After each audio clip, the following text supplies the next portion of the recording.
as somebody who's been following No you a problem. long time, one of the things I love about your career is that you could do something very commercial and poppy, like Talk to You Later, and then you could do really, really avant-garde stuff. And you've done that your whole career. Is it a struggle for you to know when to turn off the avant-garde thing, or does that come easily? I don't. I'm not trying to limit myself. I don't want to turn it off. If I had my way, the weirder the better. That's why we still do, avant-garde kind of stuff and shows, and I do theater, and I play polo. I'm a polo player, which is pretty whacked, and my manager keeps freaking out, going, "You're going to kill yourself playing polo." And I went, "Well, what am I going to do? I love it. I've got all these horses, so, what am I going to do with them?" Was that the first sport that you really took to, polo? No, actually, I was a baseball player. My father started Little League in Scottsdale, Arizona. And so I started playing baseball when I was 8 years old. And I played baseball all the way, through high school, and then I moved to San Francisco, and we got in the band and we started doing music, and I continued. I played fast pitch softball for years and years, and which has kind of become a women's sport mostly now, and men play either modified or slow pitch. And then I moved to LA, and I continued to play fast pitch softball, and funny, it was 2003. It was the spring of 2003, and it was time to start our park and rec fast pitch softball league that I'd been playing in for 15 years. And the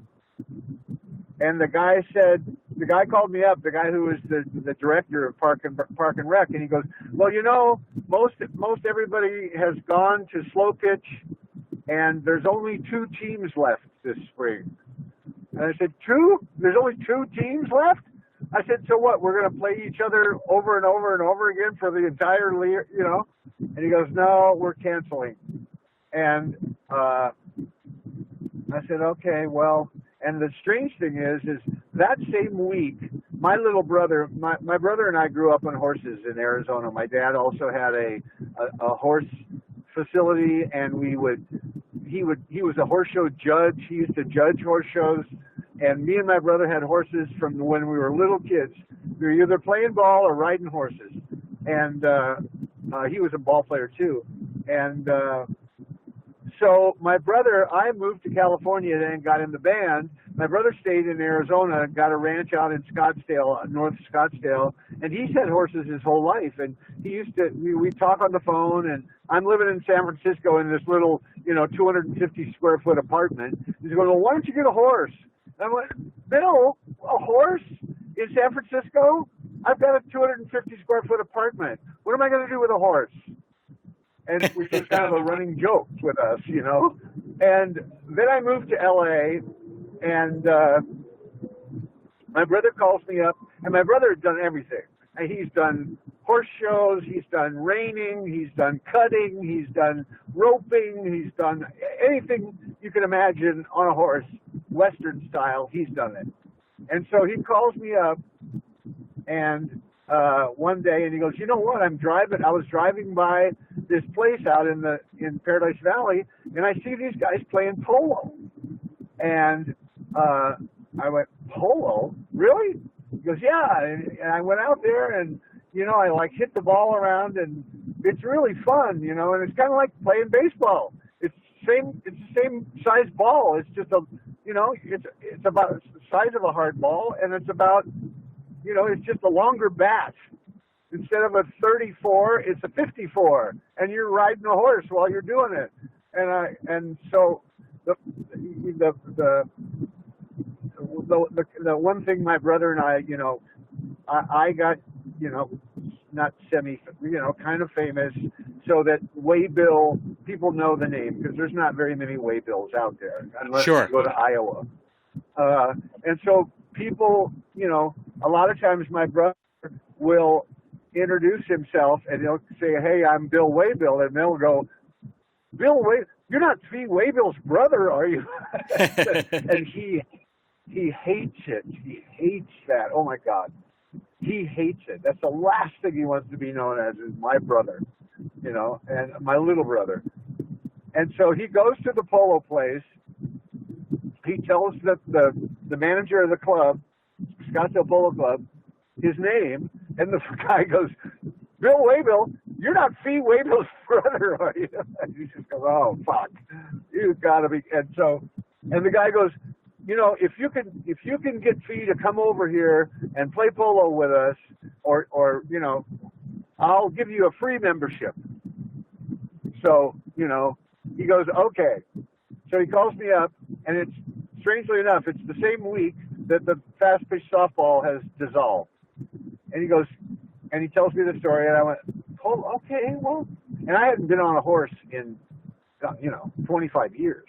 Sure. And so I said, "Okay." And so I go over there, and the guy is a big Tubes fan, the manager of the club. He gives me a horse. He gives me a mallet. He goes, "Okay, go out and, hit the ball around and have some fun, And so I did. I went out and started, riding around and, mostly trying to stay on after all those years. And polo is like an English saddle, and I'd never ridden English before. I'm always Western. And but I could hit the ball. The hand-to-eye contact developed from baseball is perfect for polo. And I had no problem hitting the ball. And I just went, "Oh, my, this is really cool." And so I came back to L.A. and I looked in the phone book and I found this California Polo Club. I called them up and they said, "Come on down. First lesson's free." And I just went, "Okay." And that was it. And I started playing polo, and that was, 16 years ago. And I'm still playing. Now I have 5 horses, and I play polo like 3 times a week, and, it's crazy. Quite a story there. And the combination, or I should say the connection between softball and rock stars, I think it goes all the way back to the Hollywood Vampires in the early 70s. But I know George Thorogood is a heck of a softball player. Do you encounter a lot of other musicians that are great at softball? I used to. I mean, we used to play every year it was called it was called the Rockers and the Rollers, and it was a bunch of rock stars playing for charity for the City of Hope or Children's Hospital. Or every year we'd have a big celebrity polo game, and we'd go to Rob Dado Field at USC, and we'd play polo. And, I mean, there was all kinds of guys playing polo and all kinds of rock and roll guys. And they don't do it much anymore.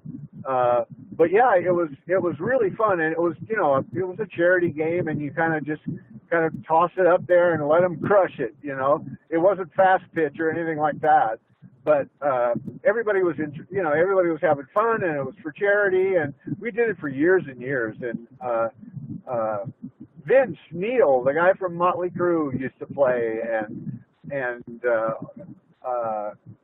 all kinds of people. It was like a celebrity polo league. It was fun. I used to play with Billy Crystal in a celebrity polo league, and what's his name? Batman. Who was the first Batman? Michael Keaton. Mike Keaton used to play softball in the celebrity polo league. Yeah, it used to be in Encino. There was the celebrity polo league, and everybody was an actor or a musician or something. Softball used to be a big deal, and it's not so much anymore. But it's enjoy doing charity stuff, and we do that a lot with the polo too. We have charity polo games for various at Will Rogers Polo Club, so it's just, and I love it. I mean, my horses are so great. I'm really attached at this point. I'm really attached. So. But so it's what's his name used to be a polo player who just died. Ginger Baker. Yes, that's correct. Used to be a polo player. Now I can think of 2 rock stars that are standout polo players. Or one of the guys in the Police. Stuart Copeland, maybe? Yeah, that makes sense. He was a polo player too.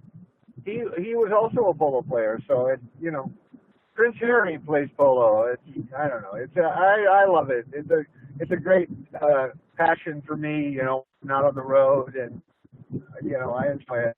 But besides our horses and polos in 2019, you have these shows in a couple of weeks at the Iridium. Is it a hits-driven Right. show, or is there a concept to the show that you're doing in New York? Yeah, we're doing the Completion Backward Principle. We're doing that album, the Completion Backward Principle, the first album we did with David Foster at Capitol. We're doing that in its entirety. That's the theme of the show. Completion Backward Principle. We're doing the whole album in order to start, imagination creates reality. That's the theme. And the Completion Backward Principle is the theme of the show, as well as, that's what we'll be doing at the Iridium, and also, we'll play a lot of other songs, White Punks on Dope, and She's a Beauty, and What Do You Want from Life, and Bondage, and, it's about a 2-hour show, but that's the kind of concept, Completion Backward Principle. Looking ahead to 2020, do you know what's coming up for you in the Tubes that year? Well, I mean, a lot. We just recently signed with a management company with a gentleman named Jonathan Wolfson, and it's a Live Nation company. So we're a Live Nation band all of a sudden.